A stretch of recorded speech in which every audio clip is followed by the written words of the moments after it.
ठीक आहे. तर मग आता आपण हा हायपोथेसिस फॉर्म्युलेशन आणि हायपोथेसिस टेस्टिंग हा टॉपिक आता आपण सुरू करतो आहोत ऑनलाईनला. हायपोथेसिस म्हणजे काय?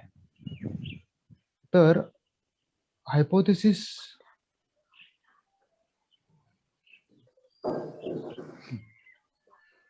हायपोथेसिस संकल्पना आपण यापूर्वी पाहिले.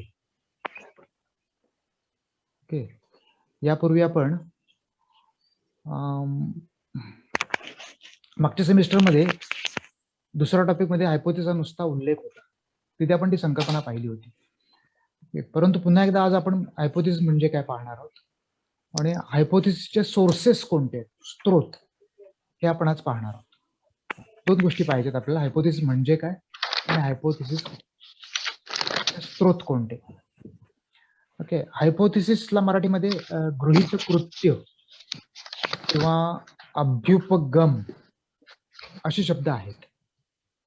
ओके, परंतु व्यवहारामध्ये आपण हायपोथेसिस हा शब्द जास्त वापरतो आणि त्या शब्दाशी आपण जास्त फॅमिलीर आहोत. त्यामुळे इथं आता आपण हायपोथेसिस असंच म्हणणार आहोत. ओके, परंतु तुम्ही त्याला गृहीत कृत्य म्हणू शकता किंवा अभ्युपगम असं म्हणू शकता. ठीक आहे. हायपोथेसिस म्हणजे काय? आपण बऱ्याच वेळेला एखाद्या विषयामध्ये संशोधक एखाद्या विषयामध्ये संशोधन करण्यास इच्छुक असतो. ज्या विषयामध्ये त्याला संशोधन करायचं असतं त्या विषयामध्ये त्याचं काही ना काही पूर्वज्ञान असतं, त्याला पूर्वीची माहिती असते. असं होत नाही की अज्ञात विषयामध्ये आपण उडी नाही संशोधनासाठी. म्हणजे मला ॲस्ट्रोफिजिक्स मध्ये ग्रहताऱ्यांच्या शास्त्रामध्ये मला काही कळत नाही, त्यामुळे मी ग्रहताऱ्यांच्या शास्त्रामध्ये संशोधन करायला नाही जाणार. मला ज्या विषयामध्ये कळतंय, ज्या विषयामध्ये मला माहिती आहे, त्याच विषयामध्ये संशोधन करायचं. ओके, संशोधनाच्या प्रक्रियेमध्ये आपण नवीन माहिती निर्माण करण्याचा, नवीन ज्ञान निर्माण करण्याचा प्रयत्न करतो. संशोधनाच्या प्रक्रियेच्या माध्यमातून आपण नाविन्याची, नवीन ज्ञानाची निर्मिती करत असतो. त्यामुळे अशाच विषयामध्ये आपण संशोधन करायला जातो किंवा संशोधक संशोधन करायला जातो ज्या विषयामध्ये त्याला काहीतरी त्याची ज्ञानाची पार्श्वभूमी असते. ओके, काहीतरी त्याला माहिती असतं त्या विषयामध्ये, आणि मग त्या विषयामध्ये ज्या गोष्टी त्याला माहिती आहेत त्या गोष्टींच्या पलीकडे जाऊन त्याला काही गोष्टी जाणून घ्यायच्या असतात, माहिती करून घ्यायची असतात. म्हणून तो संशोधनाची प्रक्रिया हाती घेतो. बरोबर ना? म्हणजे आपल्याला व्यवहारामध्ये बऱ्याच गोष्टी माहिती असतात, काही गोष्टी माहिती असतात, पण काही गोष्टी आपल्याला जाणून घ्यायच्या असतात. आपली इच्छा असते की हे कसं होतं, हे का होतं, हे असं का घडतंय, असे प्रश्न आपल्या मनामध्ये उभे राहत असतात. आपल्याला अगोदरचं काहीतरी बॅकग्राऊंड असतं, आपल्याला अगोदरची काहीतरी माहिती असते, आपल्याला थोडंसं त्या विषयामधलं थोडंसं कळत असतं, पण ते जे आपलं पूर्वज्ञान असतं, पूर्वीची माहिती असते, त्याच्यामध्येच आपल्याला आणखीन काही शंका उभ्या राहत असतात की असं का घडतंय, कुणामुळे घडतंय, कशामुळे घडतंय, याची कारणं काय असतील वगैरे वगैरे असे प्रश्न पडत असतात. आणि या प्रश्नांची उत्तर मिळण्यासाठी आपण ज्यावेळेला प्रयत्न करतो, पद्धतशीरपणे प्रयत्न करतो, त्यावेळेला ती प्रक्रिया, उत्तर मिळवण्याची जी प्रक्रिया आहे, त्याला संशोधन असं म्हणतात. ओके, आपण व्यवहारामध्ये बऱ्याच वेळेला आपण ह्या गोष्टी करत असतो, पण ती आपण व्यवहारामध्ये रोजच्या जगण्यामध्ये आपण ती पद्धतशीर प्रक्रिया फॉलो नाही करत, पद्धतशीरपणे ती प्रक्रिया आपण हाती नाही घेत. म्हणून काय होतं, त्यामुळे त्याला संशोधन आपण म्हणत नाही. ओके, तुमची जरा इतरांनी जरा आवाज फक्त म्यूट करा, बारीक बारीक मध्येच आवाज येतात, त्यामुळे डिस्टर्बन्स तुम्हालाच होईल. तर संशोधनाची ही प्रक्रिया जी आहे, ती प्रक्रिया त्याची जे पार्श्वभूमी आहे, जे आपल्याला माहिती आहे, हे आता मी म्हटलं तसं संशोधनाची प्रक्रिया सुरू करताना आपण काय करतो, आपलं पूर्वज्ञान ज्या विषयामध्ये त्या विषयामध्ये आपण संशोधन हाती घेतो. ओके, आता हे संशोधन हाती घेत असताना आपलं जे पूर्वज्ञान आहे, त्या पूर्वज्ञानाच्या आधारे आपले काही मतं बनलेली असतात, आपली काही मतं तयार असतात, बनलेली असतात, आपली काही अझम्पशन्स असतात. ओके, काही सपोजिशन्स असतात, आपण काही गोष्टी गृहीत धरलेल्या असतात, आपल्याला काही गोष्टी माहिती असतात. बरोबर ना? आपल्याला काही गोष्टी पूर्वीच्या समजलेल्या असतात, बरोबर, आणि त्यावरून आपली काही मतं तयार झालेली असतात. ओके, म्हणजे ज्या विषयामध्ये तुम्हाला काही माहिती मिळवायची, बरोबर ना, मी आता म्हटलं तसं आपण संशोधनाच्या प्रक्रियेमध्ये माहिती मिळवण्याचा प्रयत्न करतो, बरोबर, आणि माहिती मिळवण्याचा प्रयत्न करत असताना आपण त्या विषयामध्ये काही माहिती मिळत असताना आपली काही मतं असतात, बरोबर आहे. आणि ही मतं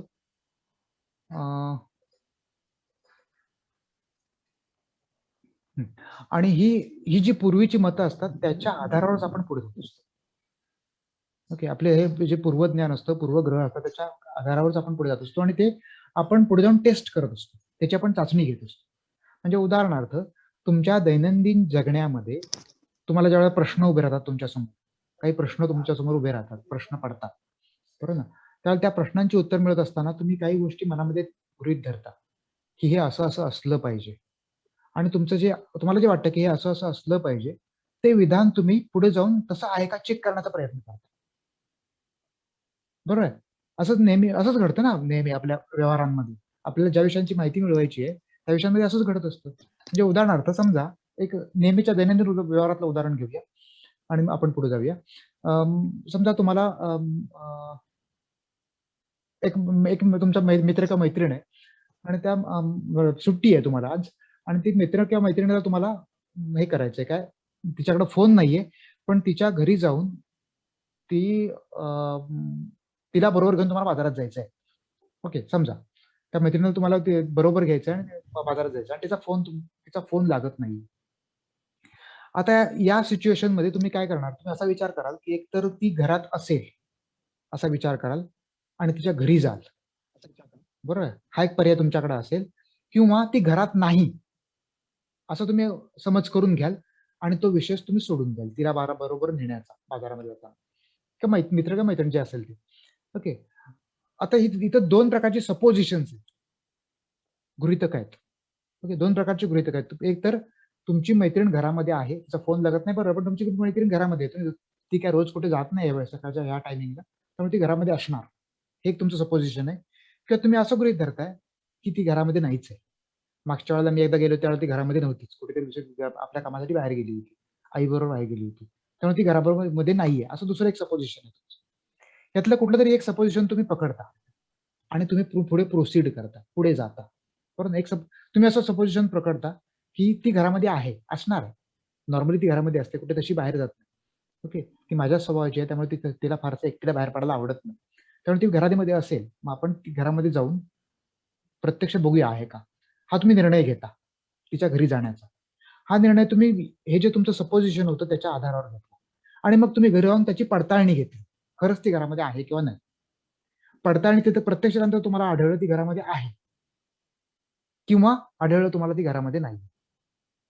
आता तुम्ही तिच्या घरी जाण्यासाठी जे सपोजिशन घेतलं होतं, दोन सपोजिशन तुमच्याकडे होती, त्यातलं एक सपोजिशन तुम्ही पकडलं, कुठलं, ती घरामध्ये असणार आहे, हे सपोजिशन तुम्ही पकडलं. ते जे सपोजिशन आहे, ती जी तुमची मान्यता आहे, ते म्हणजे त्या संदर्भातलं तुमचं गृहीतक किंवा हायपोथेसिस. ओके, तुम्ही तो हायपोथेसिस घेतलात, पकडलात, मान्य केलात, त्याला मान्यता, सपोजिशन किंवा मान्यता मराठीमध्ये असं पण म्हणतात. ही मान्यता तुम्ही घेतलात आणि मग ती पडताळण्यासाठी, ती व्हेरीफाय करण्यासाठी, त्याची पडताळणी घेण्यासाठी तुम्ही पुढची पावलं किंवा पुढचे निर्णय घेतलात तिच्या घरी जाण्याचे. ओके, आणि मग तुम्ही घरी गेल्यानंतर त्या त्या सपोजिशनची प्रत्यक्षात पडताळणी झाली आणि तुमच्या तिथे लक्षात आलं की ती घरात आहे. त्यामुळे तुम्ही हे जे सपोजिशन म्हणजे गृहीतकृत्य स्वीकारलं होतं, ते गृहीतकृत्य खरं ठरलं, तुम्ही ते स्वीकारलं, किंवा तुम्ही जी मान्यता घेतली होती ते पडताळण्यामध्ये खरं ठरलं, खरं उतरलं आणि त्यामुळे ते गृहीतकृत्याचं रूपांतर पुढे जाऊन तुमच्या ज्ञान होण्यामध्ये झालं. किंवा ते तुम्ही गृहीतकृत्य घेतलं, तुम्हाला तिथे गेल्यानंतर असं आढळलं की ती घरामध्ये नाहीये, याचा अर्थ ते तुमचं गृहीतकृत्य खोटं होतं किंवा फॉल्स ठरलं, चुकीचं ठरलं, त्यामुळे तुम्ही ते नाकारलं आणि मग त्याच्या बरोबर उलट गृहीतकृत्य तुम्ही एस्टॅब्लिश केलं, बरोबर ना, की ती घरामध्ये नाहीये आणि त्याप्रमाणे तुम्ही पुढे प्रोसीड झाला. ओके, थोडक्यात हे उदाहरण सांगण्याचा हेतू आहे की थोडक्यात गृहीतकृत्य म्हणजे काय. गृहीतकृत्य म्हणजे ज्या विषयामध्ये आपल्याला पुढे जाऊन काहीतरी अधिक ज्ञान मिळवायचंय, त्या विषयामध्ये आपली काही प्रायमा फेसी तयार असते, आपली काही ज्ञानाची, माहितीची, अनुभवांची पार्श्वभूमी तयार असते. त्या पार्श्वभूमीच्या आधारे आपण काही सपोजिशन्स तयार करतो मनामध्ये, आपण काही मान्यता तयार करत असतो. त्या मान्यता म्हणजे प्रथमदर्शनी येते लक्षात. अशा प्रकारच्या मान्यता म्हणजे प्रथमदर्शनी गृहीतक किंवा गृहीतकृत्य, हायपोथेसिस. ओके. आता हायपोथेसिसची शास्त्रीय दृष्टिकोनातून आता जे उदाहरण होतं ते व्यवहारातलं होतं. व्यवहारामधल्या उदाहरण आपण ती पडताळणीची प्रक्रिया जी आहे ती शास्त्रीय पद्धतीने करतो असं नाही. व्यवहारामध्ये आपण ती सहजपणे करतो, बरोबर ना. शास्त्रीय पद्धतीने आपण ती पडताळणी करत नाही. परंतु संशोधनामध्ये मात्र ही पडताळणीची प्रक्रिया म्हणजे गृहीतकृत्य किंवा मान्यता प्रत्यक्ष गृहीतकृत्यामध्ये रूपांतर करण्याची आणि त्याची पडताळणी घेण्याची प्रक्रिया जी आहे ती पद्धतशीरपणे करावी लागते, शास्त्रीय पद्धतीने करावी लागते. ओके. त्याला संशोधनाचं स्वरूप. इथे आता हायपोथेसिस म्हणजे काय? आता मी म्हटलं तसं एक प्रकारची मान्यता आहे. Hypothesis generally means a mayor assumption or supposition to be proved or disproved. Okay. Hypothesis म्हणजे एक प्रकारचं गृहीत धरलेली गोष्ट आहे आपल्या पूर्वज्ञानाच्यावर आधारित, पूर्व माहितीच्या आधारित, किंवा आपली मान्यता आहे की जी सिद्ध करायची किंवा नाकारायची, प्रूव्ह करायची किंवा डिस्प्रूव्ह करायची. प्रूव्ह करायची म्हणजे सिद्ध करायची पुढे जाऊन पडताळणी घेऊन, किंवा ती नाकारायची. अशा प्रकारचं एक अजम्पशन, तुमच्या मनातली मान्यता, संशोधन विषयासंदर्भातली ती मान्यता म्हणजेच गृहीतकृत्य. हायपोथेसिस काय करतो? Hypothesis provides the basis for investigation. Investigation म्हणजे काय? इन्व्हेस्टिगेशन म्हणजे पडताळणी. ओके. पडताळणी घेणं. पडताळणी घेण्यासाठी एक पाया पुरवतो. ओके. आपल्याला एक बेस पुरवतो, त्याच्या आधारे आपण पुढे जाऊ शकतो. म्हणजे उदाहरणार्थ मगाशी तुमच्या मैत्रिणीच्या उदाहरणामध्ये तुम्ही कुठलं ना कुठली एक मान्यता चॉईस केलीत म्हणून तुम्ही पुढे निर्णय घेऊ शकता. पण तुमच्या समोर ज्या 2 मान्यता होत्या, ती घरात असेल किंवा ती घरात नसेल, याच्या 2 मान्यता होत्या, त्यातल्या कुठली तरी एक मान्यता तुम्ही जर चूज नाही करू शकला तर तुम्ही पुढे प्रोसीड नाही करू शकत. तुम्ही पुढचा पाऊल नाही टाकू शकत. तुम्ही पुढचं पडताळणीचा पाऊल नाही टाकू शकत. ओके. त्यामुळे हायपोथेसिस काय करतो? तुम्हाला पडताळणीसाठीचे एक पार्श्वभूमी किंवा बेस तयार करून देतो. एक पार्श्वभूमी तयार करून देतो, एक पाया तयार करून देतो. ओके. त्याच्या आधारे तुम्ही पुढे जाऊन पडताळणी घेऊ शकता. आणि दुसरी गोष्ट, इट एन्श्युअर्स प्रॉपर डायरेक्शन, आणि त्याचप्रमाणे तुम्हाला दिशा देतो, in which the study should proceed.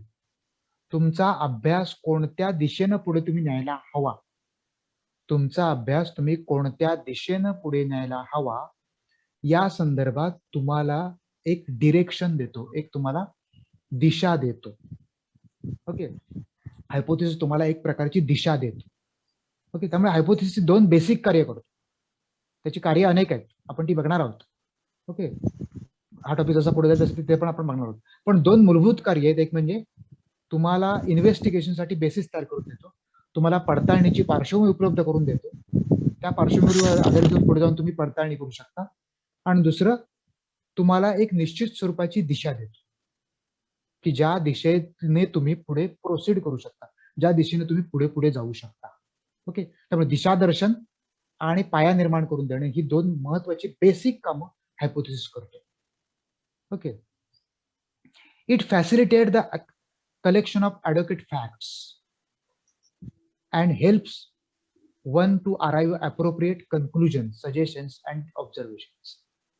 हायपोथेसिसची पहिली 2 कार्य कुठली सांगितली मी? एक म्हणजे तुम्हाला संशोधनासाठी पाया निर्माण करून देते, ज्याच्या आधारावर तुम्ही तुमची संशोधनाची प्रक्रिया पुढे नेऊ शकता, इन्व्हेस्टिगेशन पडताळणीची प्रक्रिया पुढे नेऊ शकता. त्याच्या आधारे तुम्हाला कळतं की तुम्ही काय नक्की निर्णय घेतले पाहिजे संशोधनामध्ये, तुम्ही कसा डेटा गोळा केला पाहिजे. उदाहरणार्थ मगाच्या तुमच्या व्यावहारिक उदाहरणामध्ये तुम्ही डेटा गोळा करण्यासाठी, माहिती घेण्यासाठी तुम्ही तुमच्या घरी गेलात, बरोबर ना. ही डेटा गोळा करण्याची एक पद्धत झाली. हे व्यावहारिक उदाहरणामधलं छोटंसं उदाहरण आहे. प्रत्येक संशोधनामध्ये मग आपण निर्णय घेतो की प्रश्नावलीच्या माध्यमातून डेटा गोळा करायचा, की मुलाखत घ्यायची, की आणखीन काही करायचं, ते प्रत्यक्ष ऑब्झर्वेशन करायचं, की आणखीन काय. ओके. आपण त्यानंतर निर्णय घेतो. त्यासाठी आपल्याला पडताळणीसाठी एक पाया तयार करून देतो. पहिलं कार्य हायपोथेसिसचं. दुसरं कार्य कोणतं? संशोधनाला दिशा देतो. ओके. कुठल्या दिशेने आपल्या संशोधनामध्ये आपण पुढे कोणत्या बाजूने गेलं पाहिजे, कसं गेलं पाहिजे. मगाशी म्हटलं तसं तुम्ही ती मान्यता घेतलीत म्हणून तुम्ही त्या दिशेने पुढे गेलात, मैत्रिणीच्या घरी गेलात. जर तुम्ही दुसरी मान्यता घेतली असेल की मैत्रीण घरी नाही असं एक तुमच्या मनामध्ये आलं होतं. ते जर तुम्ही मान्यता पकडली असता तर तुम्ही तिच्या घरी गेलाच नसता, तुम्ही तो विषय तिथे संपवला असता, बरोबर ना? त्यामुळे संशोधनाची ती दिशा झाली असती, पडताळणीची ती दिशा झाली असती, तुम्ही तो विषय तिथं संपवून दिला असता. ओके, किंवा आणखीन इतर माध्यमातून तुम्ही प्रयत्न केला असता. ओके, घरी नाहीच्या गृहीतकावर तुम्ही तो विषय थांबवला. ओके, ती एक पडताळणीची त्या उदाहरणामधली ती दिशा झाली. अशा प्रकारे दुसरा काम करतो ते म्हणजे संशोधनाला दिशा देणे. तिसरं काम करतो, it facilitate the collection of advocate facts. आवश्यक स्वरूपाचे जे घटक आहेत, घटना आहेत, त्या गोळा करण्यासाठी, माहिती आणि आकडेवारी गोळा करण्यासाठी मदत करतो. ओके, कोणती माहिती गोळा करावी, कुणाकडून करावी, कशा प्रकारे करावी, याचं मार्गदर्शन हायपोथेसिस करतो. ओके, म्हणजे मगाच्या तुमच्या व्यावहारिक उदाहरणामध्ये तुम्हाला पडताळणी घेण्यासाठी मैत्रिणीच्या घरी जायला हवं, हे तुम्हाला त्या हायपोथेसिस वरून कळलं, बरोबर ना? फोन लागत नाही म्हटल्यावर आपण मैत्रिणीच्या घरी गेलो पाहिजे, हे तुम्हाला त्या हायपोथेसिस वरून कळलं. ओके, तुम्ही दुसऱ्याच्या घरी जाऊन तुम्हाला ती मैत्रीण भेटणार नाहीये, बरोबर ना? त्यामुळे फॅक्ट्स कशा गोळा कराव्यात, कुणाकडून गोळा कराव्यात, म्हणजे आकडेवारी माहिती कुणाकडून गोळा करावी, कशी गोळा करावी, त्यासाठी कोणती मेथड वापरावी, पद्धत वापरावी, हे सुद्धा आपल्याला हायपोथेसिस वरून कळतं. ओके, त्यानंतर it helps to arrive at appropriate conclusions. योग्य स्वरूपाच्या निर्णयापर्यंत यायला, कन्क्लुजन्स, निष्कर्षापर्यंत यायला हायपोथेसिस मदत करतो. कारण हायपोथेसिस सुरुवातीपासून दिशा ठरवून देत असल्यामुळे तो संशोधन प्रक्रिया शेवटपर्यंत अंतिम टप्प्यापर्यंत नेण्यासाठी मार्गदर्शन करत राहतो. आणि त्यामुळे हायपोथेसिस अशा प्रकारे शेवटच्या प्रक्रिया शेवटपर्यंत नेण्यासाठी मार्गदर्शन करत असल्यामुळे हा हायपोथेसिस कन्क्लुजनला येण्यासाठी मदत करतो. अंतिमतः निष्कर्ष म्हणजे काय? निष्कर्ष म्हणजे हायपोथेसिस डिस्प्रूव्ह किंवा अप्रूव्ह करून जी गोष्ट आपल्याला मिळते ती म्हणजे निष्कर्ष. म्हणजे पुन्हा एकदा आपल्या मगाच्या उदाहरणामध्ये, तुमच्या मैत्रिणीच्या उदाहरणामध्ये तुम्ही हायपोथेसिस कुठला घेतलात? ती घरात आहे ही मान्यता तुम्ही स्वीकारली, बरोबर ना? ती मान्यता घेऊन तुम्ही पुढे गेलात, बरोबर आहे? आणि तुम्ही पडताळणी घेतली की खरंच ती घरात आहे का? तुमच्या लक्षात आलं की ती घरात होती, ही तुमच्या लक्षात आल्यानंतर ती तुम्हाला भेटली, त्यामुळे तुमचं ते व्हेरीफाय झालं, ते मान्यता व्हेरीफाय झाली आणि तुम्ही निष्कर्ष काढलात की ती घरात आहे. हा तुमचा झाला निष्कर्ष. ओके, हा कशावरून आला? हायपोथेसिस वरूनच आला, इथे लक्षात. त्यामुळे हायपोथेसिस किंवा गृहीत कृत्य संशोधकाला निष्कर्षापर्यंत पोहोचण्यास मदत करतं. ओके, हायपोथेसिसचं आणखीन एक कारण. यावरून तुमच्या लक्षात आलं असेल की या सगळ्या एकंदरीत विश्लेषणातून तुमच्या लक्षात आलं असेल की हायपोथेसिस एकंदरीत संशोधन प्रक्रियेचा गाभा आहे, आत्मा आहे असं म्हणायला हरकत नाही. संशोधन प्रक्रियेचा आत्मा आहे असं म्हणायला हरकत नाही, कारण संपूर्ण संशोधनाची प्रक्रिया, संशोधनाचा संपूर्ण डोलारा, संशोधनाची संपूर्ण इमारत या हायपोथेसिसवरच उभी आहे. इतकं हायपोथेसिसचं महत्व आहे. ओके, हायपोथेसिसचं महत्व कोणकोणत्या अंगाने हे सुद्धा आपण पुढे जाऊन बघणार. परंतु आपल्याला हायपोथेसिस सुचतो कसा, संशोधकाला हायपोथेसिस कसा सुचू शकतो, हे आपल्याला पडताळून बघायचं आहे. ओके, आजच्या लेक्चरमध्ये आपल्याला हायपोथेसिस कसा सुचतो हे आपण पडताळून पाहणार आहोत. त्यासाठी हायपोथेसिसचे स्त्रोत कोणते आहेत हे आपण समजावून घेणार. Sources of hypothesis. हायपोथेसिसचे स्त्रोत. हायपोथेसिस तुम्हाला कुठल्या मार्गे, कुठल्या माध्यमातून सुचू शकतो, कसा सुचेल, त्यासाठी कोणकोणते मार्ग उपलब्ध असतात, तुम्ही कोणत्या दिशेने विचार केला पाहिजे हायपोथेसिससाठी. ओके, हे तुम्हाला त्या स्त्रोतांच्या माध्यमातून लक्षात, कोणकोणते स्त्रोत हायपोथेसिस असू शकतात हे लक्षात येईल. आता मगाशी सुरुवातीला म्हटलं तसं मुख्य गोष्ट की हायपोथेसिस किंवा गृहीत कृत्य हे मुळात तुम्हाला ज्या विषयामध्ये संशोधन करायचं आहे त्या विषयामधलं तुमचं जे ज्ञानाचं, माहितीचं, अनुभवांचं बॅकग्राऊंड आहे त्यावर आधारित असतो. ओके, मुळात संशोधनाची प्रक्रिया त्यावरच आधारित असते. सुरुवातीला म्हटलं तसं मी वाटेल त्या विषयामध्ये संशोधनासाठी उडी नाही मारू शकणार. ऍस्ट्रोफिजिक्स मधलं मला काही कळत नाही, त्या विषयामध्ये मी संशोधन करायला जाईन का? मला त्यातलं काही ओ की ठो कळत नाही, त्या विषयामध्ये संशोधन करायला मी जाईन का? नाही जाऊ शकत. त्यामुळे ज्या विषयामध्ये आपलं काहीतरी बॅकग्राऊंड आहे समजा त्या विषयातली आपली डिग्री आहे, आपण त्या विषयामध्ये पूर्वी ज्ञान घेतलेलं आहे. उदाहरणार्थ तुम्ही अर्थशास्त्राचं ज्ञान घेतलेलं आहात, काहीतरी तुम्हाला इतर अर्थशास्त्राबद्दल, आर्थिक घटनांबद्दल, आर्थिक घटकांबद्दल, सैद्धांतिक चौकटीबद्दल काहीतरी तुम्हाला ज्ञान आहे, बरोबर ना. त्या विषयामध्ये तुम्ही रिसर्चला पुढे जाऊ शकता, संशोधनासाठी पुढे जाऊ शकता. परंतु फिजिक्समध्ये तुम्हाला कर म्हटलं की केमिस्ट्रीमध्ये तुम्ही संशोधन करायचं म्हटलं, तुम्ही करू शकणार आहे का? नाही करू शकणार. त्यामुळे हायपोथेसिस मुळात किंवा संशोधनाची प्रक्रियाच मुळात आपल्या ज्ञानाच्या, माहितीच्या आणि अनुभवांच्या बॅकग्राऊंडवरून ठरते, बरोबर ना. त्यामुळे सोर्सेस जे आहेत ते सुद्धा यावरच आधारित आहेत. तुम्हाला हायपोथेसिस जो सुचू शकतो, हायपोथेसिस सुचण्यासाठी जो तुम्ही जे प्रयत्न केले पाहिजेत ते सुद्धा त्याच बॅकग्राऊंडवर केले पाहिजेत. ओके. तुमच्या या बॅकग्राऊंड मधनं, तुमच्या या एकंदरीत संपूर्ण पार्श्वभूमीमधनं, तुमच्या व्यक्तिमत्वाची जी पार्श्वभूमी आहे, की तुमच्या पर्सनॅलिटीची जी पार्श्वभूमी आहे, मग त्यामध्ये ज्ञानाची पार्श्वभूमी येईल, माहितीची पार्श्वभूमी येईल, अनुभवांची पार्श्वभूमी येईल, तुमच्या सांस्कृतिक बॅकग्राऊंडची पार्श्वभूमी येईल, त्या सांस्कृतिक बॅकग्राऊंड येईल, बरोबर ना. तुमचे मित्रमैत्रिणी येतील, या सगळ्या पार्श्वभूमीमधून हायपोथेसिसचे स्त्रोत आपल्याला मिळतात. ओके. अशा हायपोथेसिसचे कोणकोणते स्त्रोत आहेत आपण थोडक्यात बघूया. एक म्हणजे तुम्हाला हायपोथेसिस सुचण्यासाठी सिमिलॅरिटी बिटवीन फेनोमेना तुम्हाला शोधली पाहिजे. दोन घटनांमधली सिमिलॅरिटी शोधली पाहिजे. ओके. दोन घटनांमधली सिमिलॅरिटी, समानता, दोन घटनांमधली समानता हा तुमच्या हायपोथेसिसचा स्त्रोत असू शकतो, की तुम्हाला हायपोथेसिस सुचवायला मदत करू शकतो. ओके. दोन घटकांमधली किंवा दोन घटनांमधली समानता. ओके. समानता किंवा असमानता, थोडक्यात दोन घटकांची तुलना करून तुम्ही हायपोथेसिसची मांडणी करू शकता. ओके. उदाहरणार्थ तुमच्या मगाच्याच उदाहरणामध्ये, ओके, मी तेच उदाहरण पुन्हा पुन्हा घेतो, मी तुम्हाला समजायला जास्त त्याचं बॅकग्राऊंड पुन्हा सांगायला नाही. तुमच्या मगाच्या उदाहरणामध्ये तुम्हाला दोन पैकी एका मैत्रिणीला हे करायचंय, काय बरोबर न्यायचंय बाजारामध्ये जायचं. ओके. परंतु दोघींचेही कॉल लागत नाहीयेत, दोघींचे मोबाईल लागत नाहीयेत. मग आता इथे तुम्ही काय कराल, इथे तुम्ही आता दोघींमध्ये तुलना कराल, तुमच्या मागचा बॅकग्राऊंड, तुमचा अनुभव, तुमच्या पूर्वज्ञानावर तुलना करा. मागच्या वेळेला मला ही मैत्रीण घरात सापडली होती, ही सापडली नव्हती, त्यामुळे आपण एच्या घरी जाऊ, ए ही घरात असेल, अशा प्रकारचं विधान तुम्ही मांडाल. किंवा बी ही जवळ राहते, ए खूप लांब राहते, मग आपण ए कडे जाऊन बघूया, सॉरी बी कडे जाऊन बघूया, अशा प्रकारचं स्टेटमेंट तुम्ही तयार कराल. बरं, त्यासाठी तुम्ही प्रयत्न कराल, बरोबर. त्यामुळे दोन गोष्टींमधल्या सिमिलॅरिटी बऱ्याच वेळेला आपल्याला मदत करतात.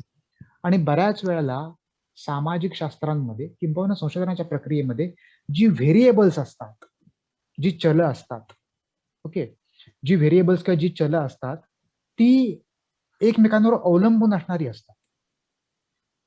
ओके. उदाहरणार्थ वस्तूची मागणी ही वस्तूच्या किमतीवर अवलंबून, किंवा वस्तूचा पुरवठा आहे वस्तूच्या किमतीवर अवलंबून. वस्तूच्या किमतीवर परिणाम करणारे अनेक घटक आहेत, बरोबर ना. वेगवेगळे व्हेरिएबल्स जे येतात, कुठल्याही प्रकारच्या संशोधनामध्ये ज्या प्रकारच्या व्हेरिएबल्सना आपण तोंड देतो, त्या प्रकारची व्हेरिएबल्स ही एकमेकांवर अवलंबून असणारी असतात. आणि त्यामुळे त्या व्हेरिएबल्समध्ये, त्या चलांमध्ये तुलना करून आपण हायपोथेसिस मांडू शकतो. तर अमुक वस्तूच्या मागणीच्या बाबतीत या मागणीवर परिणाम करणारा सगळ्यात महत्त्वाचा घटक किंमत आहे. अशा प्रकारे म्हणजे P is a function of price is a function of demand. Okay. इथे व्यवस्थित येत नाहीये, पण price a function of demand अशा प्रकारची मागणी आपण मांडणी करू शकतो आणि मग त्याचं मॅथमॅटिकल समीकरणामध्ये रूपांतर करू शकतो. ओके. त्यासाठी आपल्याला दोघांमध्ये तुलना करावी लागते आणि ही तुलना करून सुद्धा आपण गृहीतकृत्य मांडतो, किंबहुना समाजशास्त्रामध्ये बऱ्याच वेळेला पडताळणी योग्य गृहीतकृत्य जे ती गृहीतकृत्य तुलना करून मांडावी लागतात. कारण ती तुलना करून मांडली की ती समीकरणांच्या स्वरूपात मांडता येतात, आणि समीकरणांच्या स्वरूपात मांडली की ती मॅथमॅटिकली, स्टॅटिस्टिकली टेस्टिफाय करता येतात, त्याची पडताळणी घेता येते. पडताळणी घेणं जास्त सोपं जातं. ओके. त्यानंतर दुसरा स्त्रोत म्हणजे observation the day to day practices, तुमच्या दैनंदिन जीवनामधलं तुमचं ऑब्झर्वेशन. ओके. तुमच्या दैनंदिन जीवनामध्ये अनेक गोष्टी आहेत, बरोबर ना. तुमच्या दैनंदिन जीवनामध्ये, तुमच्या नेहमी जीवनामध्ये तुम्ही अनेक प्रसंग येत असतात, तुम्हाला वेगळ्या प्रकारचे अनुभव येत असतात, तुम्हाला माहिती मिळत असते. त्या गोष्टींचा विचार करून त्यातले काही गोष्टी सुद्धा तुम्ही गृहीतकृत्य म्हणून तुमच्या संशोधनामध्ये स्वीकारू शकता. ओके. तुमच्या संशोधनाचा विषय तुमच्या दैनंदिन जीवनाशी संबंधित असेल, तो तसा असतो, तुमच्या दैनंदिन बॅकग्राऊंड संबंधित असतो, त्या विषया संबंधित तुमच्या नेहमीच्या माहितीच्या आधारे तुम्ही काही अशी विधाने घेऊ शकता, की माझा हा या अशा प्रकारचा अनुभव आहे आणि त्यामुळे अशा प्रकारची 10 मिनिटं उरलीत. ओके. आपण थोडं फास्ट जाऊया. तर या अशा प्रकारची अनुभव आहे. त्या अनुभवाच्या आधारे मी हे स्टेटमेंट मला वाटतंय, की असं असण्याची शक्यता आहे. ते स्टेटमेंट ते वाक्य तुम्ही गृहीतकृत्य म्हणून घेऊ शकता. तिसरा स्त्रोत म्हणजे ऑब्झर्वेशन इन पास्ट स्टडीज. पूर्वीच्या अभ्यासांचा आढावा घेऊन त्या आधारे गृहीतकृत्य तुम्ही घेऊ शकता. तुमच्या त्या विषयामध्ये तुम्ही पूर्वीचे जे कोणी अभ्यास केलेले आहेत, पूर्वी लोकांनी जे संशोधन केलेलं आहे, ते संशोधन तुम्ही जर वाचलं, त्या संशोधनाचा जर तुम्ही आढावा घेतला, तर त्यातून तुम्हाला काही हायपोथेसिस मिळतात, त्यातून तुम्हाला काही गृहीतकृत्य मिळतात. ओके. ती गृहीतकृत्य तुम्ही आहे तशी घेऊन त्यांची पडताळणी तुमच्या संशोधनामध्ये करू शकता. ओके. एखाद्या विषयामध्ये पूर्वीच्या संशोधकाचा एखादा लेख वाचलात तुम्ही, रिसर्च पर लेख किंवा संशोधनापर लेख वाचलात आणि त्यामध्ये त्यांनी काही गोष्टी प्रूव्ह केलेल्या असतील, सिद्ध केलेल्या असतील, त्याच्या पडताळणी घेऊन, तर ते त्यानं सिद्ध केलेल्या जी विधान आहे, जी गोष्टी आहेत, जे घटक आहेत, ते आहे तसे तुमच्या संशोधनामध्ये जर तुमच्या संशोधनाला लागू असतील, तर आहे तसे ते संशोधनामध्ये घ्यायचे आणि मग त्या आधारे त्या विधानांची पडताळणी करायची, त्या मान्यतांची पडताळणी करायची. असं सुद्धा तुम्ही करू शकता. त्यामुळे पास्ट स्टडीज, भूतकाळामध्ये केले गेलेले अभ्यास किंवा पूर्वीचे अभ्यास, हा सुद्धा तुमच्यासाठी एक स्रोत असू शकतो. त्यानंतर finding of research and development department. Okay. Research and development department वेगळ्या कंपन्यांमध्ये वेगवेगळ्या सरकारच्या वेगवेगळ्या कमिट्या सरकार नेमत असते संशोधनासाठी. ओके. त्यांची काही फाइंडिंग असतात, बरोबर, आणि ती पुन्हा पुन्हा पडताळणी केली गेल्यामुळे ती मान्यता प्राप्त असतात. उदाहरणार्थ सरकारनं स्थापन केलेला एखाद्या कमिटीचा अहवाल आणि त्या अहवालानं मांडलेली काही फाइंडिंग्स, निष्कर्ष, त्या अहवालाचे अभ्यास निष्कर्ष, हे तुमच्यासाठी गृहीतकृत्य होऊ शकतात. त्याने अशा विशिष्ट प्रकारचा निष्कर्ष मांडला असेल, महाराष्ट्रातील शेतकऱ्यांच्या आत्महत्या या कारणामुळे होतात. तुम्ही शेतकऱ्यांच्या आत्महत्यांचा जर अभ्यास करत असाल, तर ती कारणं घेऊन तुमच्या अभ्यासामध्ये तुम्हाला तसंच आढळतंय का? त्या समितीने दिलेली कारणं तुमच्या संशोधनामध्ये पण तुम्हाला तीच आढळतायत का? हे तुम्ही पडताळून बघू शकता. त्यामुळे अशा प्रकारे जे डेव्हलपमेंटल डिपार्टमेंट कंपन्यांचे असतात, ओके, त्यांचे फाइंडिंग सुद्धा तुम्हाला आहे तसे उपयोगी येऊ शकतात. हे म्हणून काय हायपोथेसिस म्हणून. त्यानंतर experience or observation of the competitors. आता हे कंपन्यांच्या बाबतीत झालं. ओके. हे कंपन्यांच्या बाबतीत झालं. प्रत्येक कंपनीमध्ये, उत्पादन संस्थेमध्ये एक रिसर्च डिपार्टमेंट असतं. आजकाल ते फारच महत्वाचं आहे. म्हणजे आपल्या वस्तूला मागणी कशी येईल हे सिद्ध करण्यासाठी किंवा समजावून घेण्यासाठी, किंवा आपण ग्राहकांची पसंती काय आहे, त्या ग्राहकांना कशा प्रकारची वस्तू दिली पाहिजे म्हणजे मागणी वाढेल, ग्राहक जास्त किंमत द्यायला तयार होतील, जाहिरात कशी करायला हवी आहे म्हणजे ती जे ग्राहकांना जास्त भावेल.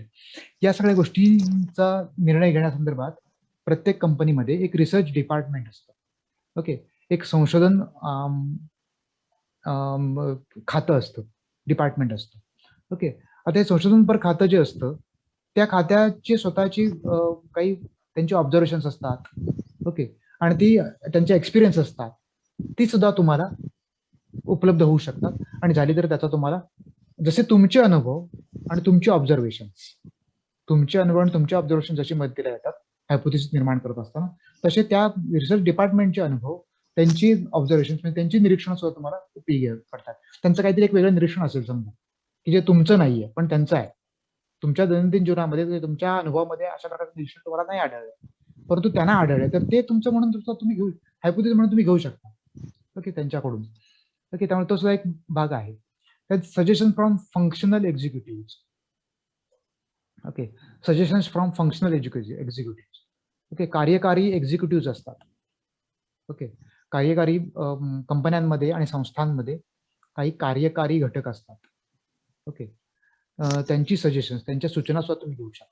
हे तुमच्या जरी अनुभवाचा तो भाग नसेल आणि तुमच्या वरच्या अधिकाऱ्याचा त्याचा एकंदरीत अनुभव असेल त्या क्षेत्रामधला, किंवा इथे आपण ह्याचा विचार पण घेऊ शकतो, तुमचे रिसर्चमध्ये गाईड असतील, तुमचे मार्गदर्शक असतील संशोधनामध्ये संशोधन करणारे, त्यांचा त्या विषयामधला अनुभव असू शकतो. ओके. त्यामुळे त्यांना काही गोष्टी त्यांच्या अनुभवानं, त्यांच्या अभ्यासामध्ये त्यांना माहिती असू शकतात, की ज्या तुम्हाला माहित नाही. तर त्यांचे अनुभव त्यांच्याशी सल्लामसलत करून सुद्धा त्यांचे अनुभव कशा प्रकारचे आहेत या विषयामधले हे समजावून घेऊन या विषयामध्ये मग आपल्याला कशा प्रकारचे स्टेटमेंट करता येईल ही मांडणी पण तुम्ही करू शकता. ते तुम्हाला हायपोथेसिस सुचवू शकतात डायरेक्ट. उदाहरणार्थ विद्यापीठीय चौकटीमध्ये तुम्हाला एक गाईड पुरवला जातो, तुम्हाला एक मार्गदर्शक पुरवला जातो. ते जे मार्गदर्शक असतात ते तुम्हाला सांगतात की तुझा हा जो विषय आहे त्या विषयामध्ये मी या गोष्टी वाचलेल्या आहे, हा माझा अनुभव आहे, मी हे पाहिलेलं आहे, त्यामुळे अशा प्रकारच्या घटना असू शकतात, अशा प्रकारचे घटक असू शकतात, अशा प्रकारच्या व्हेरिएबल मला संबंध असू शकतो, अशा प्रकारचं तुम्हाला गाईड ते करू शकतात, तुम्हाला ती माहिती देऊ शकतात आणि त्यातून तुम्हाला डायरेक्ट रिसोर्सेस हायपोथेसिस उपलब्ध होऊ शकतात. त्यानंतर सजेशन्स फ्रॉम शॉप फ्लोअर. ते शॉप फ्लोअरचा अर्थ घेऊ नका, पण सजेशन फ्रॉम फ्लोअर, ग्राउंड लेवलला जे लोक काम करतात, बरोबर ना, जी लोक प्रत्यक्षात फील्डवर जाऊन काम करतात त्यांचे अनुभव. ओके, म्हणजे शेतकऱ्यांच्या आत्महत्या संदर्भात तुम्ही जर समजा आता मगाशाला उदाहरण म्हणून मी पुन्हा एकदा घेतो, शेतकऱ्यांच्या आत्महत्या संदर्भात जर तुम्ही संशोधन करत असाल तर तुम्ही त्या संदर्भात शेतकऱ्यांच्या एकंदर क्षेत्रामध्ये काम करणारे लोक आहेत, ग्राउंड लेवलला जाऊन प्रत्यक्ष त्या फील्डवर जाऊन काम करणारे. उदाहरणार्थ सरकारच्या कृषी खात्यामधले कृषी सहाय्यक असतील, ओके, किंवा लोन देणाऱ्या बँकांचे अधिकारी असतील की जे प्रत्यक्ष शेतकऱ्यांच्या घरी जाऊन त्यांची स्थिती पाहत असतील, त्यांना सुद्धा ते सुद्धा तुम्हाला काही सजेशन देऊ शकतात, सल्ला देऊ शकतात. आणि त्यांनी सुद्धा ऑब्झर्वेशन केलेलं असतं, त्यांची निरीक्षण असतात, त्यांनी पाहिलेलं असतं, त्यांनी या गोष्टी बघितलेल्या असतात, बरोबर ना. अशा कुटुंबांचा त्यांना अनुभव असतो, अभ्यास असतो. ओके, त्यांचा अभ्यास भले सायंटिफिक नसेल, शास्त्रीय स्वरूपाचा नसेल, परंतु त्यांची निरीक्षणं मात्र अचूक असतात, ती व्यावहारिक असतात आणि त्यातून त्यांच्या दिलेल्या सल्ल्यामधून सुद्धा तुम्हाला तुमचा हायपोथेसिस मांडता येऊ शकतो. तुम्हाला तो हायपोथेसिस किंवा अशा प्रकारच्या मान्यता तुम्ही निर्माण करू शकता, गृहीतकृत्य निर्माण करू शकता. तर त्यांचे सल्ले सुद्धा तुम्हाला उपयोगी येऊ शकतात. आणि एक महत्वाचा स्रोत म्हणजे सायंटिफिक थिअरी, शास्त्रीय सिद्धांत. आपण आपल्या विषयामधले जे सिद्धांत अभ्यासतो ते सिद्धांत पडताळणी आणि पुनर्पडताळणीमधून, पडताळणी पुनर्पडताळणी अशा चक्रामधून जाऊन सिद्ध झालेले असतात. म्हणजे एखादा कोणीतरी शास्त्रज्ञ विचारवंतो आपलं म्हणणं मांडतो, त्याची पडताळणी घेण्याचा प्रयत्न करतो, त्यानं मांडलेलं विधान आणखीन काही लोक पडताळणी घेतात, आणखीन काही लोक त्याच्या आपल्या आपल्या पद्धतीनं, आपल्या आपल्या पडताळणीच्या पद्धतीनं किंवा माहिती गोळा करून आपण पडताळणी घेण्याचा प्रयत्न करतात. त्याच्यावर पुन्हा जर काही चुकीचं असेल तर प्रश्नचिन्ह उभे करतात, टीका करतात, त्यातून त्याच्यामध्ये दुरुस्त केल्या जातात आणि पुन्हा मांडणी केली जाते. अशा प्रकारे मांडणी पुनर्मांडणी, मांडणी पुनर्मांडणी यामधून जे ज्ञान प्रस्थापित होत जातं त्याला सिद्धांत असं आपण म्हणतो. हे जे सिद्धांत आहेत हे सिद्धांत सुद्धा तुमच्यासाठी हायपोथेसिसचे स्त्रोत ठरू शकतात. त्यातून ते सिद्धांत आहेत तसे तुम्ही तुमचे गृहीतकृत्य म्हणून घेऊ शकता, तुमच्या संशोधनाशी संबंधित असतील तर. म्हणजे एखाद्या सिद्धांतामध्ये उदाहरणार्थ आंतरराष्ट्रीय अर्थशास्त्रामध्ये डेव्हिड रिकार्डो तुलनात्मक अर्थशास्त्राचा सिद्धांत मांडतो, बरोबर ना. डेव्हिड रिकार्डो यांनी मांडलेला हा सिद्धांत तुम्ही समजा दोन देशांचा आंतरराष्ट्रीय व्यापाराचा अभ्यास करताय, तर त्या आंतरराष्ट्रीय व्यापारामध्ये तुमचा हा डेव्हिड रिकार्डो सिद्धांत आहे तसा घेऊन त्याची पडताळणी घेऊ शकता, तो तुमच्यासाठी गृहीतकृत्य होऊ शकतो. ओके, अशा प्रकारे आपल्या विषयामध्ये ज्या विषयामध्ये आपण संशोधन करतो आहोत त्याचं जे सैद्धांतिक पार्श्वभूमी आहे त्या पार्श्वभूमीला मांडले गेलेले सिद्धांत जे आहेत त्याची तुम्ही पडताळणी घेऊ शकता आणि त्यासाठी त्यांनी मांडलेले सिद्धांत आहेत असे गृहीतकृत्य म्हणून स्वीकारू शकता. ओके, हे गृहीतकृत्याचे काही स्त्रोत सांगता येईल.